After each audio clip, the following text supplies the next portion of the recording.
Hello everybody and welcome back to Screen Stars. I'm here today to bring you my review for the 2019 horror drama Jacob's Ladder, a film that is directed by David M. Rosenthal and it stars Michael Ealy as Jacob Singer, and we have Jesse Williams as Isaac Singer, and you may well recognise Jesse Williams if you are a gaming fan from the recent Detroit Become Human video game. Now this film is a remake of the 1990 film of the same title that starred Tim Robbins, that was a bit of an obscure film to say the least, and it is a film that I saw at the time when it was released, and being the age I was when it was released, Jacob's Ladder, I would have been in my late teens, about 18, 19 years old when I saw Jacob's Ladder. I didn't think much of it. I thought it was a bit weird, a bit odd, and I thought the ending was a bit of a kick in the balls, if I'm honest, that film. So I'm not a huge fan of that film, but I was intrigued to see that they had actually remade it, and thought that was a good idea, to remake such an obscure film from the 90s. But they've gone ahead and done it, and this time it focuses on Michael Ealy's character Jacob Singer, who is a trauma surgeon. And they've switched it to like modern times rather than the Vietnam War from the first one. I believe it was the Vietnam War. This time round it's like modern times, so it's like he served in Afghanistan as like a trauma surgeon, and while he's serving in Afghanistan he ends up having to do surgery on someone who actually turns out to be his brother and dies. His brother dies on the operating table. So back in the US, he then starts experiencing like some strange things. People keep following him around and telling him weird things. People from his brother's old unit saying his brother's alive, and then it turns out that his brother is alive, and there is like an experimental drug out there being given to war veterans that's supposed to help them with their PTSD, but in actual fact it's making them hallucinate and see really horrific visions, etc, etc. And Jacob Singer takes it upon himself to find out what's gone on with his brother and to find out what this experimental drug is, but all in the while it seems he may or may not be losing his mind. Right, that's the best way I can kind of describe this film. Now if you've seen Jacob's Ladder and you're a fan of it, I can pretty much tell you're going to hate this film. Now I'm not a big fan of this film, and I'm not a big fan of the first one, if I'm honest. To be honest, it's a long time since I've seen it. If I saw it again I might really like it now. I'm a bit of I'm more of a film fan than I certainly was back then, and I understand films a lot better as well than I did back then. But this film, if you like, kind of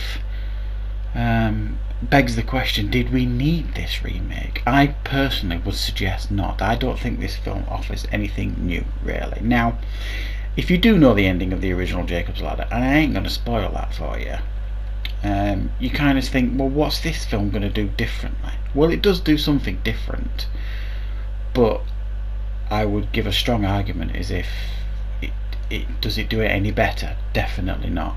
It's almost like it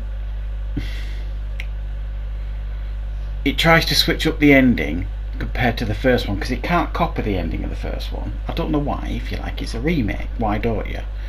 But for those that have seen the first one, you know what the ending is. So they do try and do something different, but it's nowhere near as shocking and impactful as the ending of the first one, of the original film.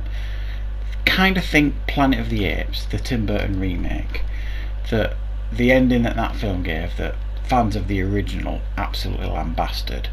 And you can kind of go with that here. The ending they give here is nowhere near in comparison to the ending that you get in the first one. It's actually more. This film is more as a run-of-the-mill drama, whereas the first one was like this really weird, obscure film with these really shocking and really weird visuals going off. And this one tries to mirror that occasionally with some weird visuals, but they're nowhere near as interesting as the first time round.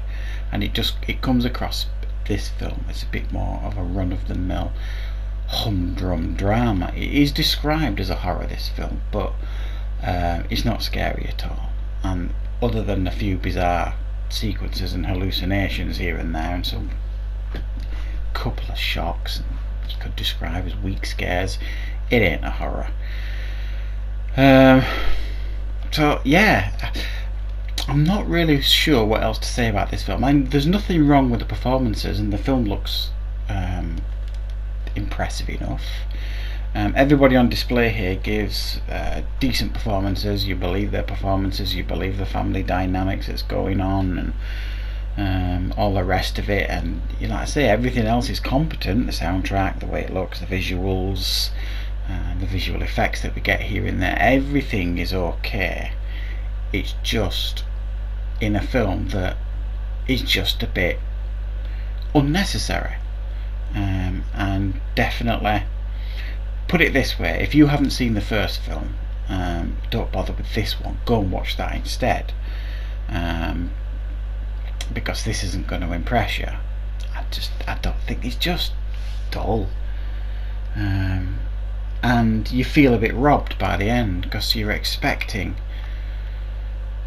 some kind of shock of an ending, and it doesn't give it really. It's just a bit boring and dull and uninspired, and this film just does not need to exist. So I'm giving it a 5 out of 10. Bang average at best, this film. And it's not shocking, not scary, it's not weird, and it doesn't do justice to the first one. Like I say, not that I'm a big fan of the first one, and I don't really remember an awful lot about it, but I remember being a bit weirded out by it for sure. So yeah, that's my review for Jacob's Ladder. I hope you liked it. If you did, don't forget to like this video. If you're new to the channel, don't forget to subscribe, and of course I'll see you next time on Screen Stars.